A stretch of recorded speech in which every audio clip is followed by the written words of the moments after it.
Rádio Otorrino. Sejam todos muito bem-vindos ao @Rádio Otorrino da SOGOT, da Associação Gaúcha de Otorrinolaringologia, que é a associação que representa os otorrinolaringologistas do estado do Rio Grande do Sul há 65 anos.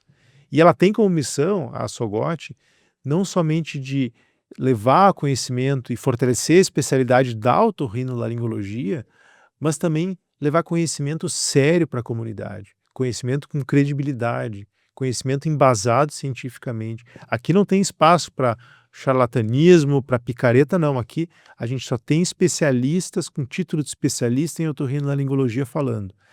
E aí eu peço que todos sigam a Rádio Otorrino nas nossas redes sociais, no YouTube, no Spotify, e nos acompanhem. Meu nome é Joel Lavinsky, eu sou otorrinolaringologista, eu sou o presidente da Associação Gaúcha de Otorrinolaringologia, e aqui como âncoras da nossa diretoria da SOGOT estão o Dr. Rodrigo Beilke e a doutora Bárbara Bianchi. Bem-vindos. Obrigada. Bom, aqui é um bate-papo bem informal e a gente vai falar na Rádio Otorrino de assuntos do dia a dia do otorrino, né, da população, porque a otorrinolaringologia faz parte do dia a dia das pessoas. São temas dentro da especialidade que são comuns do dia a dia de todo mundo. Aqui a gente fala desde virose, gripe, sinusite, amidalite, dor de ouvido, inseto que entrou no ouvido, né, é dor de cabeça, né, é voz rouca, é problema com sono, é apito no ouvido. Ou seja, a otorrinolaringologia é uma especialidade gigantesca que envolve coisas muito do dia a dia de todo mundo. Então a gente vai levar esse conhecimento e trabalhar para levar toda essa informação, que é informação bem apurada e bem revisada, né? Então aqui não vai ter achismos, não. Vão ser todos os conhecimentos apurados. Então esse é o nosso objetivo. E hoje nós vamos falar de um tema extremamente importante para as pessoas, que é o nariz entupido. E aí é o seguinte, né? O tema do nosso episódio de hoje é meu nariz está sempre trancado. E aí? É um problema, né? Essa história do nariz sempre estar entupido, sempre trancado. Isso atrapalha a qualidade de vida das pessoas, né, Rodrigo? Então vamos começar falando, Joel. Eu acho que o nariz trancado tem que ser pensado desde o primeiro minuto de vida. O maior sofrimento do ser humano é o nascimento, porque ele tem que se adaptar a várias coisas de um lugar que ele não fazia nada, só recebia. O nenê tem que respirar pelo nariz. Então a primeira coisa que ele vai ter que fazer é respirar. E nós somos respiradores nasais. Então ali que começa tudo. Então quando tu falas, o meu nariz está sempre entupido, tá errado. Não é normal. E muita gente vai levando, né, Rodrigo? Vai deixando, porque nariz entupido não mata ninguém agora, mas é questão de qualidade de vida. Então a gente está trazendo a importância desse assunto para algo mais longo, para qualidade O que de vida. acontece, né? A pessoa que ela vem desde a infância com uma má respiração ou com o nariz entupido, vulgarmente falando, ela não tem a percepção e ela não tem o conhecimento de si própria sobre a respiração errônea dela Ela pela nunca boca. respirou. Ela não sabe o que é respirar pelo nariz. E aí que vem o tópico. É normal meu nariz estar sempre trancado, mas a pessoa não tem percepção, porque ela se desenvolveu com o nariz trancado e ela não sabe o que é ter um nariz pérvio. Ninguém tem que se acostumar, porque sempre tem tratamento, sempre tem o que fazer. Exatamente, né? Agora é diferente, né? Meu nariz ficou entupido de uns anos para cá. E o cara tá enrolando. Daí é outra conversa que a gente pode entrar. Maravilha. Bom, então respirar pelo nariz é fundamental. E a gente precisa do médico otorrinolaringologista do nosso lado para nos ajudar nisso. E aí eu vou trazer o seguinte, Rodrigo. Vou trazer uma situação que é comum, né? Para criança especialmente, que é a criança que está sempre respirando de boca aberta. Então lá tem um menino lá de 7 anos que está sempre respirando de boca aberta, ele dorme de boca aberta, né? Ele frequentemente fica saindo secreção pelo nariz, aquela criança está sempre ranhenta. E às vezes acontece dessa criança até, os pais se apavoram até de a criança roncar. Porque roncar, a gente, né, imagina que é uma coisa de uma pessoa de mais idade e tal, mas a criança está roncando e respirando de boca aberta. E aí, Rodrigo, o que é isso? Por que meu filho está respirando de boca aberta, está dormindo de boca aberta, está babando no travesseiro? O que é isso? Vai ter imagem aqui na tela, a gente vai mostrar. Então, pessoal, a adenoide é um aglomerado de tecido linfóide no fundo do nosso nariz, e que sim, em crianças até 2 anos, eles ajudam a participar da defesa, importantemente, da via aérea superior. E com o passar dos anos, ele vai se tornando ineficaz essa defesa. Mas o que acontece? Esse crescimento desse tecido se dá por fatores genéticos ou por muita inflamação das vias aéreas superiores. De tanto fazer inflamações, esse tecido pode ficar maior e, com o passar do tempo, pelas inflamações, ele até mesmo pode conter bactérias dentro dele e ele vive inflamado e, com isso, ele vai crescendo. Essa criança que tem uma adenoide grande no fundo do nariz, ela chega numa consulta, umas coisas que os pais e os familiares não estão acostumados a ver, o médico já sabe, antes do pai falar, porque essa criança vai trazer características faciais e orais, enfim. Tu vê aquela criança entrando no consultório, ela tem uma atresia maxilar, ela não tem musculatura da mímica bem desenvolvida, olheiras... Maxilar é como se o rosto tivesse mais alongado, Como mais se o rosto fixado, tivesse né? assim, ó. Isso em casos mais graves, né, Mas é Rodrigo? que é uma criança de 7 anos que há tempo, tá? Esse é o paciente que já chega. Não, nós não estamos falando da de 3 aninhos. 2, que é pequenininho ainda, fofinho. É já um magrão, pode ser até gordinho. Mas tu vê a face do respirador oral, né? A boca pode estar entreaberta na própria consulta, uma mordida errônea. Então, tu vê aquela criança entrando, tu já sabe o que vão falar. Porque pode até entortar os dentes, né? De respirar de boca aberta, né?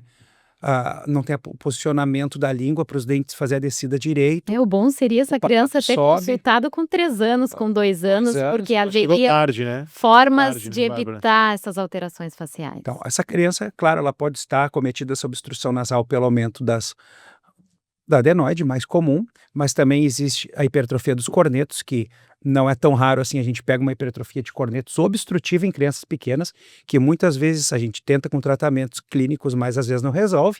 Aí. Então, aqui a gente fala dos cornetos inferiores. Essa aqui é uma foto do nariz visto por dentro, tá, Isso. pessoal? Aqui a gente fala dos cornetos hipertrofiados e aqui a gente fala de cornetos basicamente normais, onde o preto seria o espaço onde o ar trafega dentro do nariz.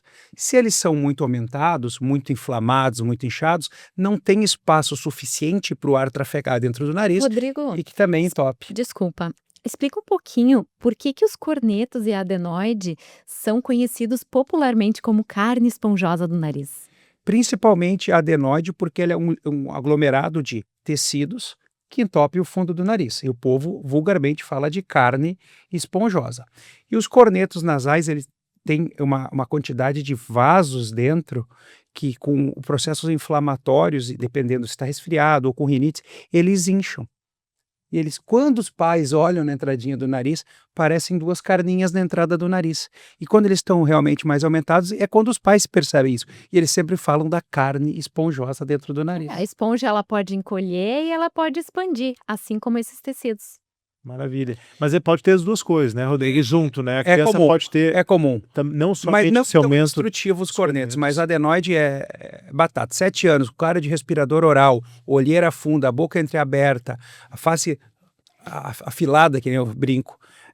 Tu vai pensar, essa criança aí tem uma adenoide grande. E, Rodrigo, aí assim, bom, é uma suspeita que tu tá tendo, né? Que seja. Tem que investigar, né? Não, Tem que investigar. as coisas não funcionam com achismo. Exato. No mundo de medicina de precisão, no mínimo, tu tem que ter um raio-x. No mínimo. Claro que existe o videoendoscopia para fazer diagnóstico Tem dentro vários do nariz. exames, então, para Mas confirmar. no né? mínimo, tu tem que ter um raio-x dessa criança. Além do teu exame físico e da história médica da criança. Tanto da doença atual, médica pregressa e história familiar. Bom, maravilha. Imagina que a gente tem, então, tu confirmou lá, a gente fez os exames todos que são necessários, se é raio-x, se é exame de endoscopia ou se é outro. O importante é ter a confirmação desse achado. Se trata isso como? Com remédio, com cirurgia? Se tenta algum tratamento antes? Como é que se aborda geralmente? Não é para assustar, eu acho. 7 anos com uma adenoide, tu faz diagnóstico de adenoide obstrutiva, Nós não estamos falando numa criança que nem a Bárbara falou antes aqui, de 2 aninhos, 3. Que Pra assim gente tu pode tentar- tentar tratamentos clínicos, Óbvio. medicamentosos. A pessoa já está com uma alteração crânio-facial e a gente nem pensou ainda. É interessante até fazer um exame físico do abdominal, das costelinhas, para ver já o pectus escavato, se não tem, se tem. O desenvolvimento torácico também dessa criança. 7 anos com uma adenoide obstrutiva não é o diagnóstico que o pai quer escutar na primeira consulta. Mas, cara, é um caso que tu tem que falar em cirurgia. Mas é uma cirurgia pequena, né, Rodrigo? Não é uma cirurgia considerada de grande porte, né? Não é considerado uma cirurgia de grande porte, mas toda cirurgia é uma cirurgia. Não é brincadeira. E existem graus de classificação da adenoide que nós otorrinos, quando vemos a alteração, a gente entra em números para facilitar, né, para os pais dessas crianças. A adenoide ocupando 20% do Porcentagem. espaço da via aérea, 30%, 50%, 70% e às vezes até 100%. E aí isso vai nos guiar nessa decisão junto com os pais se vai ser necessário um procedimento ou não. Maravilha. Mas é uma pergunta que os pais fazem, assim. Mas, peraí, mas isso aqui tá ligado à imunidade, né? Porque tu falaste, né, que tem tecido que é relacionado à defesa. Tirar isso aqui não prejudica a imunidade da criança? Pelo contrário, uma criança de 7 anos, basicamente, essa adenoide não tem efeito de defesa linfático nenhum. E ali, como eu estava falando, essas adenoides grandes, geralmente, elas produzem um biofilme ou até mesmo na mucosa dela, uma hiperconcentração bacteriana. Por isso que às vezes a criança está sempre com secreção. Porque ela está sempre doente. O tirar a adenoide, o ressecar a adenoide, a cirurgia da adenoidectomia, ela não tem só o intuito da remoção, então, desses ranhentos, do volume. E sim para renovar também todo aquele tecido do rinofaringe. Para nascer um novo tecido saudável, porque aquele ali está muito doente. Exato, perfeito. Maravilha, pessoal. Muito bom. Agora a gente vai passar por uma outra faixa etária. A gente vai lá já para o adulto, né? E aí é o seguinte, Bárbara, a gente tem um rapaz de 20 anos que talvez até respirasse mal desde a infância, né? Desde quando era criança, talvez até tivesse essa adenoide, mas que depois ela foi E não perceber. e não foi feito, não foi conduzido, né? E de qualquer forma chegou na idade adulta com o nariz entupido, né? Então respira mal, também ronca, né? Tá sempre cansado e até atrapalha a atividade física, né? E reclama que quando vai fazer qualquer esporte, jogar um futebol, cansa rápido, né? E aí, Bárbara, o que que a gente pode esperar para esse... Agora a gente está numa outra faixa etária, outras condições. O que que a gente tem assim de, vamos lá, uma ou duas coisas mais comuns assim que possa explicar essa dificuldade? Bom, vamos lá. Então, primeiro a gente vai, obviamente, conversar com esse paciente para saber a história dele, isso vai nos direcionar nesse diagnóstico. E o exame físico feito pelo otorrino, ele é especial porque a gente consegue enxergar com câmeras, a nossa nasofibrolaringoscopia, por dentro de toda a via aérea. Eu vou identificar, na maioria das vezes, o que está trancando. E o que é mais comum a gente receber no consultório? Desvio de septo é uma das coisas mais comuns, se puder colocar a imagem para a gente ali na tela. O septo é essa parede que divide o nosso nariz ao meio. Se eu pegar 100% da população, grande parte das pessoas vai ter algum grau de desvio. Nós não somos milimetricamente Porque retos. aqui, né, Bárbara, tá o que o Rodrigo falou antes, são os cornetos nasais, Exato. as nasais. Todo mundo tem essas É um de cada estruturas, né? Todo mundo tem os cornetos, todo mundo tem o septo. E quando ele está desviado de forma a entupir um dos lados, a trazer sintomas para o paciente, aí é que a gente realmente se preocupa e a gente pensa em talvez intervir. Então, uma pergunta comum, né, do paciente: todo mundo que tem desvio de septo vai precisar fazer uma cirurgia? Obviamente que não. A gente vai analisar riscos e benefícios e vai discutir isso e tomar essa decisão junto com o paciente. Então, o desvio de septo é um dos mais comuns e o tratamento do desvio de septo é cirúrgico, porque nós não conseguimos modificar a posição dele com uma medicação. Mas a gente também tem a hipertrofia de cornetos, que nós falamos antes que dá na criança, dá no adulto também. E o desvio de septo também São raros casos, criança que chega com 7 anos, já porque o céu da boca subiu, palato ogival, e entortou esse septo. Ou seja, a criança também Também ter pode operar o septo. sim, e ela também Pode pode ter primeiro, desvio. ela pode ter desvio de septo em criança, Não é comum, mas mas existe. pode acontecer. Sim. Isso aí. Uhum. Pode colocar pra gente de novo a imagem da hipertrofia dos cornetos, que eu quero falar um pouquinho no caso do adulto, que difere um pouquinho da criança? Mas, Bárbara, me diz uma coisa, tu falou em hipertrofia de cornetos, e por que acontece essa hipertrofia de cornetos? Quais são os mecanismos que podem gerar essa hipertrofia de cornetos? Um dos principais motivos é a rinite, né? As alergias, as irritações nasais trazem o aumento dessas estruturas. Elas podem aumentar e diminuir no mesmo dia? Podem, mas pessoas que têm rinites e nunca tratam, elas têm uma chance maior desse corneto crescer e ficar grande.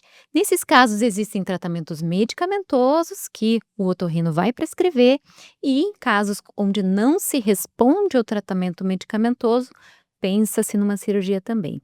E tem uma outra situação que pode entupir o nariz um pouquinho mais raro, né, nos adultos, que é a polipose. Vamos colocar também uma imagem para explicar um pouquinho. Pólipos nasais, a palavra pólipo às vezes pode assustar um pouquinho, mas é uma condição benigna. São estruturas que crescem dentro do nariz de algumas pessoas, é uma doença específica, que tem um tratamento específico e às vezes é cirúrgico também. Mostra para nós aqui, Arthur, a imagem para as pessoas entenderem aqui, ó. O pólipo, ele na verdade é uma doença inflamatória, né, Bárbara, da mucosa e que de condição benigna e que geralmente eu explico para vocês, pacientes e pessoas que querem saber, que é um tumor de água. Eu tento explicar assim, como se fosse uma uva. Porque tu fala em pólipo, a pessoa pensa que tem câncer, né? Exato, assusta. E não é, é um tumor benigno, só que o tratamento deles muitas vezes, é cirúrgico de primeira opção. E essa é uma obstrução, né, que traz a dificuldade no olfato, porque muitas vezes o pólipo cresce lá perto da fossa olfatória Que e aí em cima, né, seria a fossa paciente olfatória. começa a ter não só o nariz trancado, mas a dificuldade em sentir o cheiro. Porque é uma coisa comum, né, Bárbara, ter a obstrução nasal e também ter o olfato comprometido, porque obviamente acaba tendo uma obstrução mecânica do nariz e todas essas partículas odoríferas acabam não chegando onde tem que chegar, que é no teto do nariz, basicamente, e causando essa alteração de olfato. Então, aí a gente começa a falar, então você comentaste das 3 questões mais comuns relacionadas a possíveis causas de obstrução nasal. Aí eu te pergunto, Bárbara, tu falaste no exame, né, o exame do paciente, né, como é que a gente chega esse paciente, né, a gente vai examinar o nariz por fora, examinar ele com vários instrumentos diferentes, e aí, claro, muitas vezes vai ser utilizado frequentemente exames endoscópicos. Fala um pouco como é que tu conduz, o que o paciente vai esperar quando vai chegar para uma avaliação de um médico otorrinolaringologista, o que o médico vai procurar, como é que ele vai conduzir esse exame desse paciente no consultório. Muito bem, então depois de uma história detalhada, né, sobre tudo que o paciente tem a nos contar, a gente vai para o exame físico das vias aéreas. A gente vai primeiro observar a face desse paciente, afinal, como o Rodrigo comentou, o crescimento da face ele tem tudo a ver com a respiração. Quem não respira bem não desenvolve adequadamente a sua face. A gente vai observar a pirâmide nasal, né, que é o nosso nariz em si, e verificar se existe alguma alteração externa que possa justificar a queixa do paciente. A gente vai fazer a rinoscopia, que nada mais é do que olhar o nariz por dentro. Vamos olhar a boca também, afinal o nariz tem uma ligação com a boca. E, se nós acharmos necessário, nós vamos abrir mão de um exame que quase todo otorrino tem no seu consultório, que se chama nasofibrolaringoscopia. Esse é um exame feito com um aparelho, com uma fibra óptica fininha, ele adentra a narina e a gente consegue ver numa tela lá a imagem do nariz por dentro. É uma tecnologia que nos ajuda muito para identificar o que realmente está trazendo essa sensação de nariz entupido. É um exame que traz um leve desconforto, uma sensação de coceira, vontade de espirrar, mas ele é muito rápido. Muitas vezes não necessita de nenhum tipo de anestesia, e aí a gente já vai ter uma ideia do diagnóstico. A gente vai ver se o septo está bem posicionado, a gente vai ver o tamanho dos cornetos, o tamanho da adenoide, se tem alguma massa trancando essa via aérea.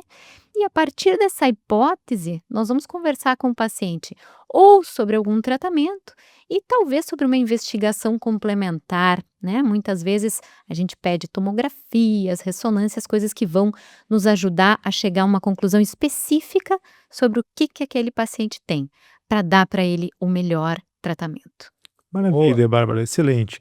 Bom, mas acontece o seguinte, agora estou numa outra situação, Rodrigo. O paciente chegou, disseram para ele, descobriu, não sei como, ele sofria de nariz entupido, acho que nunca foi no médico, mas descobriu que existem umas gotinhas e quando ele descobriu essas gotinhas, ele começou a aplicar umas gotinhas no nariz. As gotas mágicas. As gotas mágicas. E ele é incrível porque, né, ele aplica 2 gotinhas, o nariz abre na hora.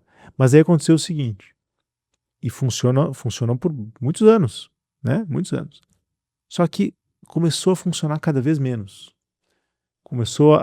Cada vez que ele aplica, ele tem que aplicar mais vezes ao longo do dia, maior quantidade. E recentemente aconteceu de ele aplicar e não melhorar mais, como melhorava lá no início. Rodrigo, fala um pouco dessas gotinhas, o que elas são, essas gotinhas, para nós, e me diz quais são os efeitos do nariz. Os efeitos deletérios. Não, os efeitos até no curto prazo, né, de abrir, Tá bem. né, e fala para nós os efeitos aí, claro, no longo prazo e as repercussões que essas gotinhas trazem na vida em geral do paciente. Eu chamo de veneninho. Ô Arthur, por favor, coloca de novo a imagem dos cornetos aqui, que é interessante. Então vamos falar, o vasoconstritor tópico nasal, ele tem a função específica de quê, gente? Primeira pessoa começa a usar essas gotinhas porque o nariz não tá bom. Começa por aí. Ninguém pinga gotinha no nariz porque o nariz tá pérfio. É porque o nariz tá entupido. Daí alguém, ou na farmácia, ou algum vizinho, algum parente mandou pingar as gotas. Ou a pessoa já tem uma certa obstrução nasal por desvio de septo e hipertrofia de cornetos, que é onde as gotinhas vão atuar nos cornetos nasais, na mucosa que recobre ele. O que essa gotinha faz? Por exemplo, isso aqui seria o nariz normal, que a gente falou antes, é que o nariz que está entupido porque esse corneto está muito inchado e os vasos sanguíneos ali dentro estão muito dilatados. Por quê? Porque ele está inflamado. E esse nariz precisa de sangue para reparar a lesão. Certo, Joel? Então, quando a gente vai pingar a gotinha, esses vasos sanguíneos que estavam, vamos pensar assim, um calibre assim, eles vão se contrair. Contraindo o vaso, essa mucosa vai retrair junto, saindo desse estado para esse. Porque os vasos de sangue que estão dentro do corneto contraíram. E aí parece que é uma maravilha, né, Rodrigo? E aí que começam a vir os efeitos deletérios.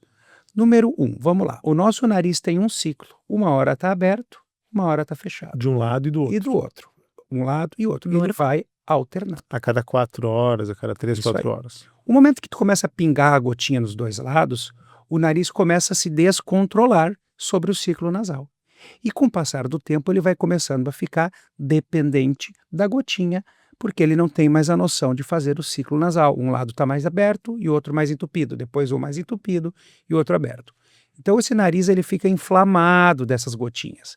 E o fato dele já estar inflamado antes, o que acontece? O nariz estava inflamado e precisava de muito sangue, muito aporte para reparar essa inflamação local.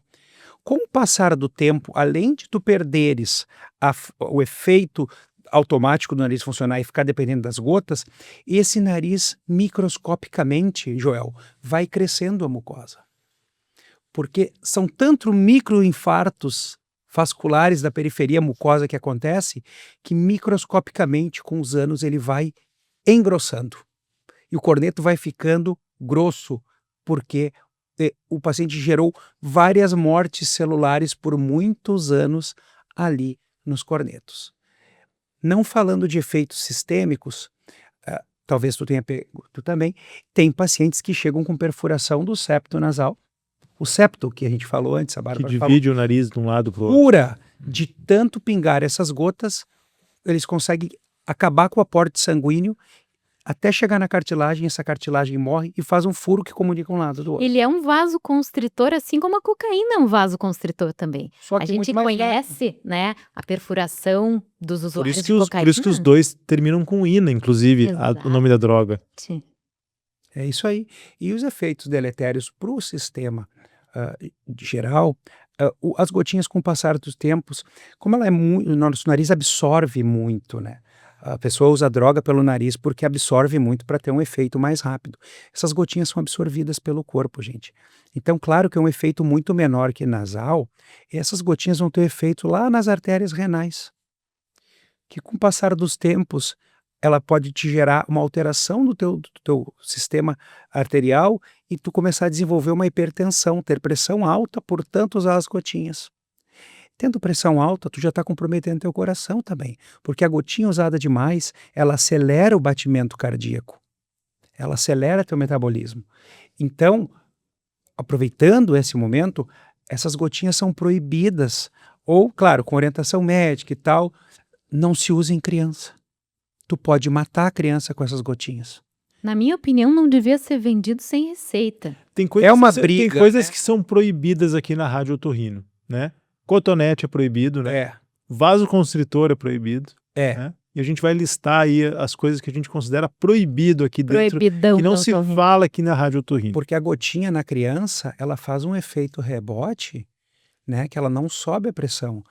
Porque a dose acaba sendo muito aumentada para a criança, ela baixa a pressão da criança e abaixa os batimentos cardíacos. Então está Então, proibido.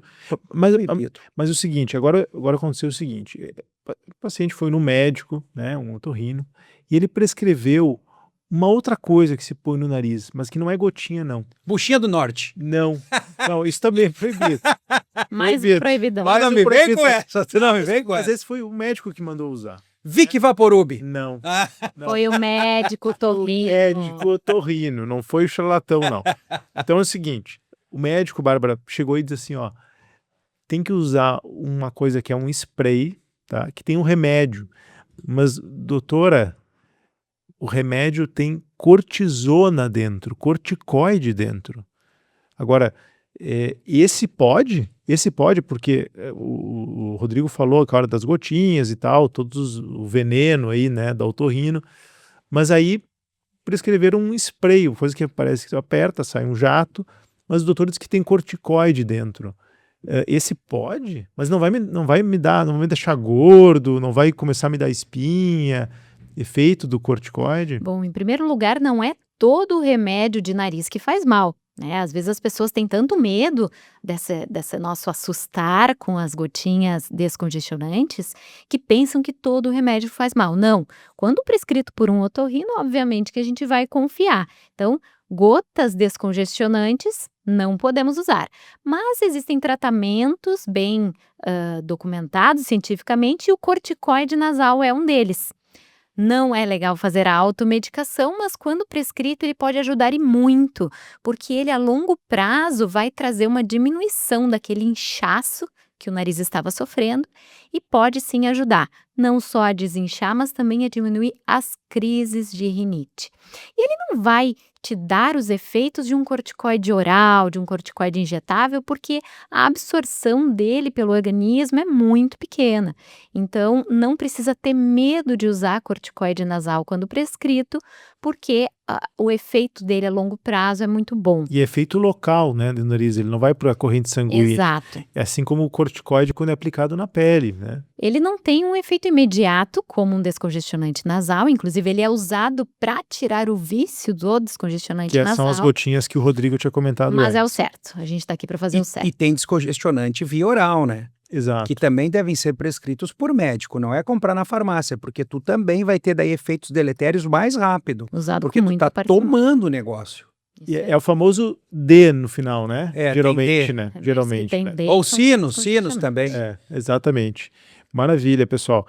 Aí é o seguinte, eu queria, Rodrigo, te perguntar assim, também, muitas vezes o médico prescreve um sorinho para usar no nariz. Interessantíssimo.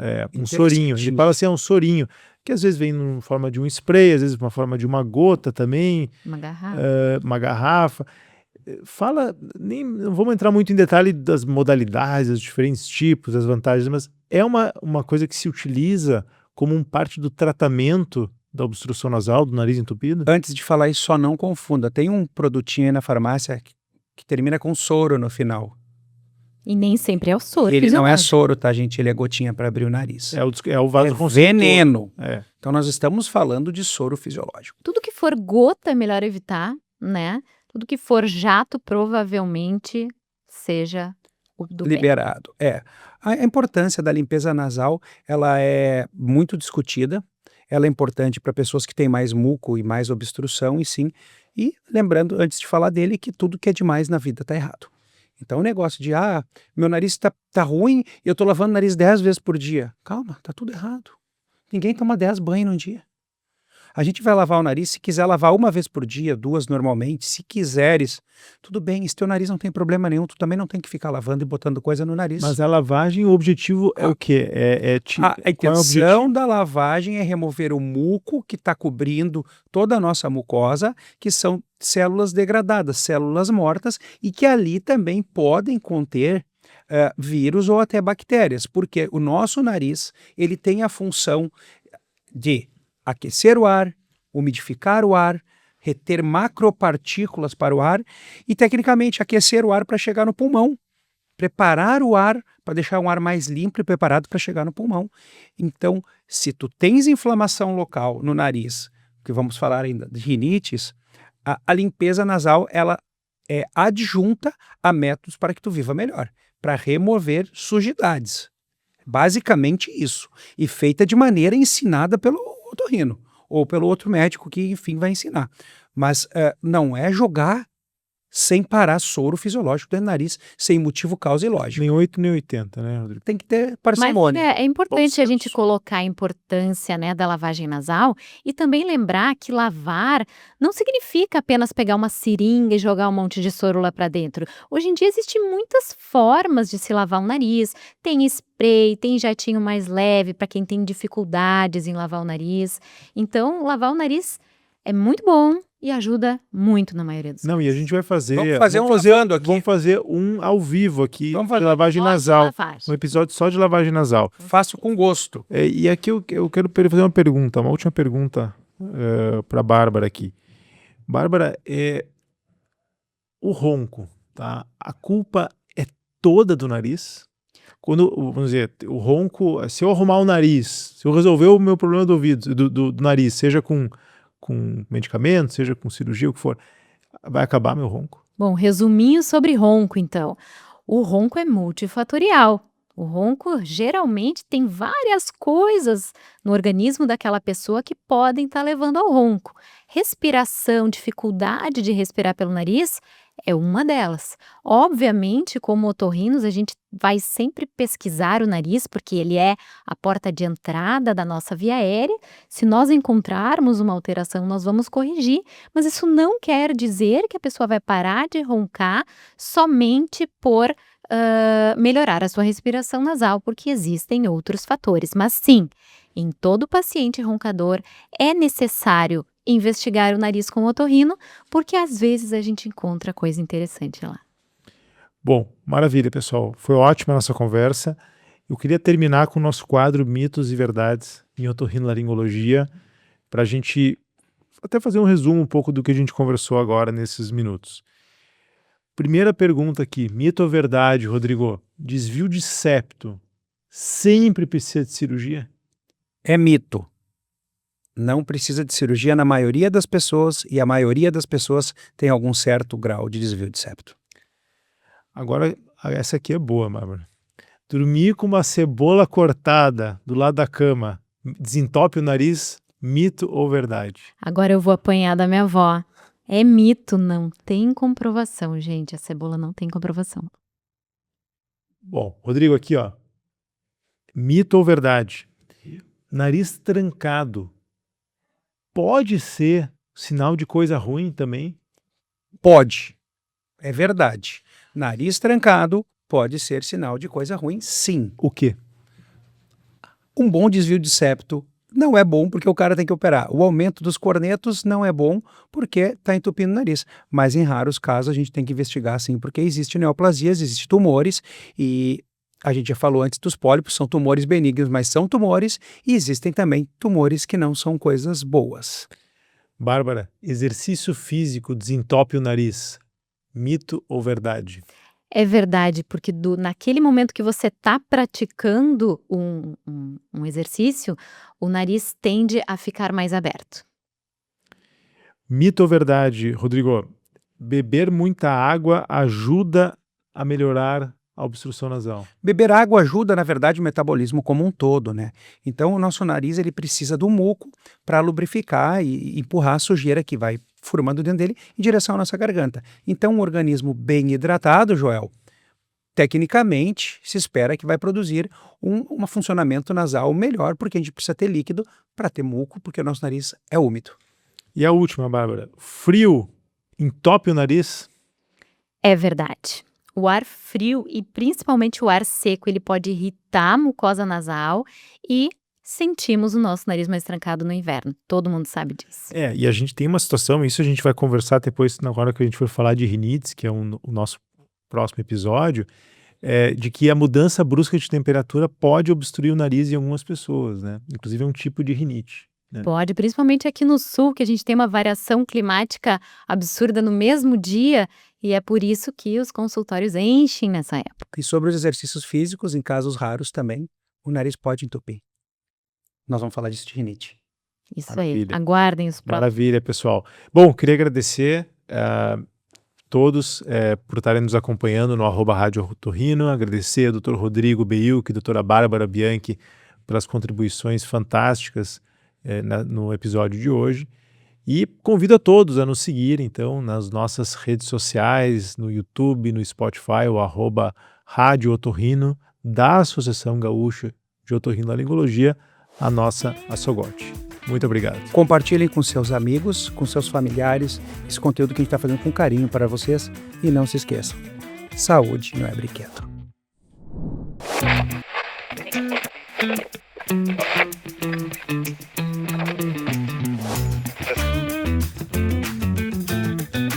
Rádio Otorrino.